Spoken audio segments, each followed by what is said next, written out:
seafood gumbo. Morning, everybody. It's DJ Envy. Lobster tail with Jess wild Hilarious, mushroom Charlamagne pasta. We are the All Breakfast right? Club. That's what I had at Moreau Steak Nobody asked in you. New Orleans. You just talking. I'm just letting you know. I'm just keep thinking about all the great food that I had in New Orleans, and it's just coming back to me. Okay, red fish. Can somebody get Unc some water? With the red beans and rice and the yams. Lord have mercy. All right, let's get to Jess with the Mess Lord with have Laura mercy. Rosa.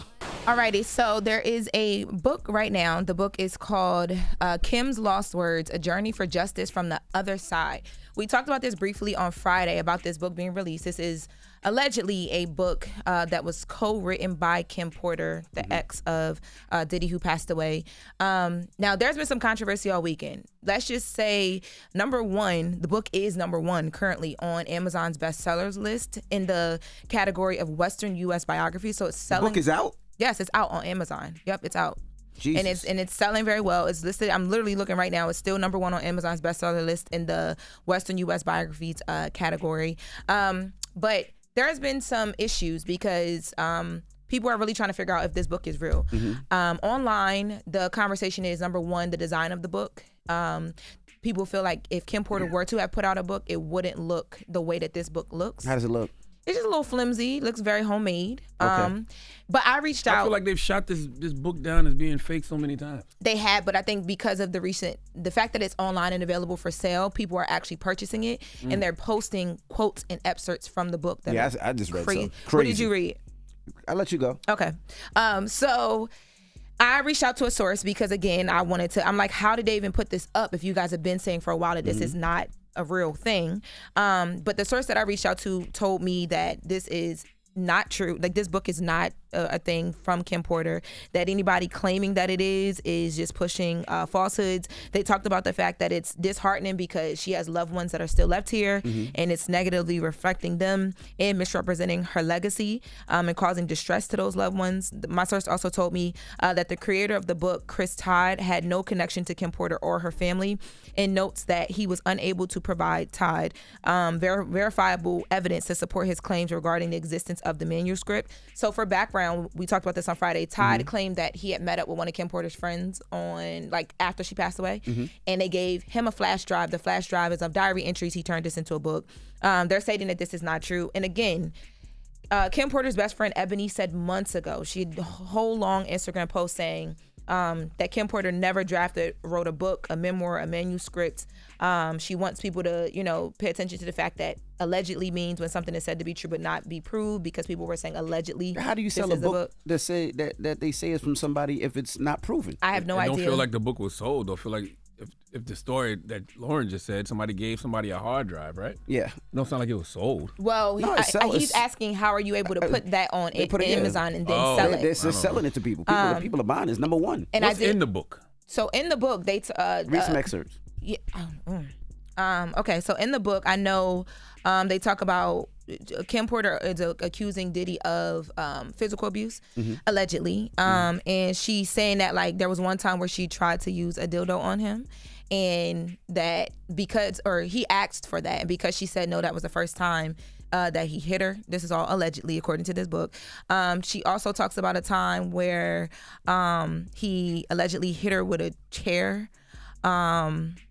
There's stuff in here where she talks about him sleeping with an underage boy in the music industry. How can somebody just put something like this out and people just publish it and run with it? That's what I'm saying. Tell these stories like they're just. I don't know, and there's nothing proven. I asked my source, who is a source in the know, very valuable source with this, if there is going to be any legal action taken. Because normally with something like this, you see a cease and desist or something to stop the sale of the book.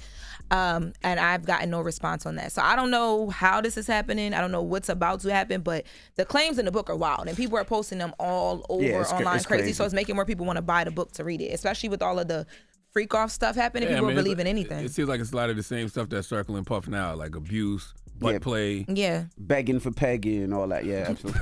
Begging for pegging. Begging for pegging is crazy. Yo. Who said that?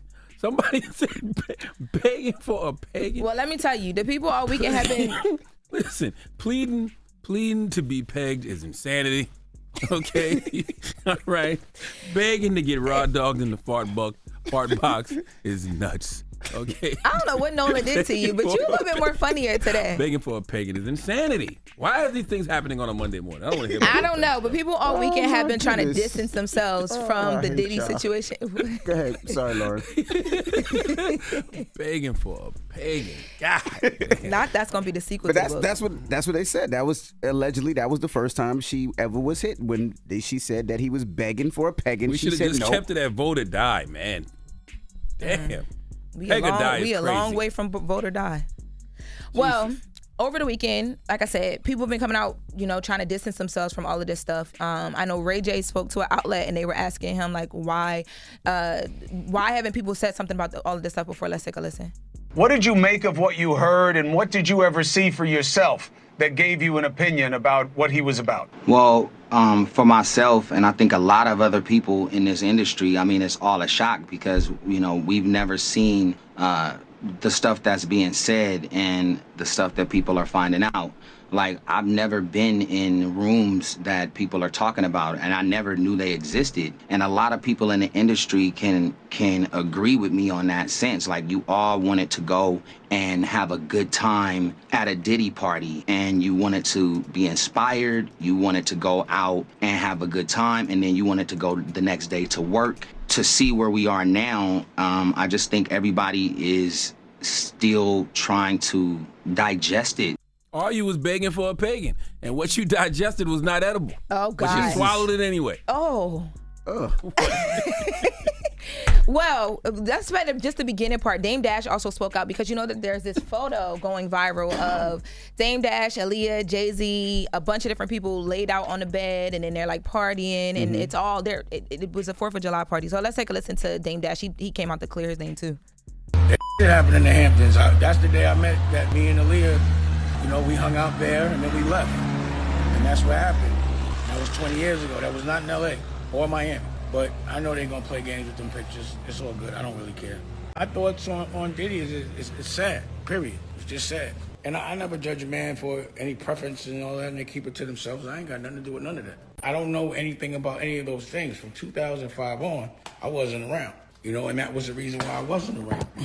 So what's good is I don't know anything. I just know I wasn't there. And whatever happened is it's a mystery to me, like it was a mystery to everybody else. But I know that my instincts told me to get the out of certain environments. I'm not gonna say necessarily that one, but things that were along those lines. You know, another thing people need to remember that was in the indictment. What? Is that it says Diddy allegedly was recording people Yes. without them knowing. Baby. Correct. So I'm just saying, a lot of people are jumping out there, distancing themselves. It might be FBI video. already got the video. It might be Yes. videotapes of you. know what I Okay, and I mean? think that's why people going so hard because they're a little nervous. Maybe I don't know, but I mean anything you do right now, though, they tie it to Diddy. Like Usher's Twitter was hacked. All his tweets were like just gone for a couple minutes. Yep. And people were like, "Oh my God, Usher's trying to scrub his Twitter because he's friends with Diddy and he'd been at the parties." And Usher was like, "Yo, I just was hacked. Relax." Like all his tweets came back.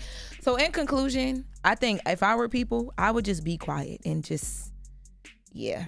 But people were, I don't know. All right. Well, You might be on video begging for a pagan. All right. We don't know. Okay. all right. That was Jess with the Mess with The Lauren pagan LaRosa. conspircy is crazy. That is All right. insanity. What if you're not begging, but you just turn the blind eye when it is happening? Are you a conspiracy to the pagan? Pagan's not illegal. But the way they try to say Diddy had it, okay. Pagan's not illegal, but begging for it should be. He'll shut up, man. When we come back, we got front page news. Morgan will be joining us. It's the Breakfast I Club. see what you did there, Envy. So wake that ass up. Early in the morning. The Breakfast Club.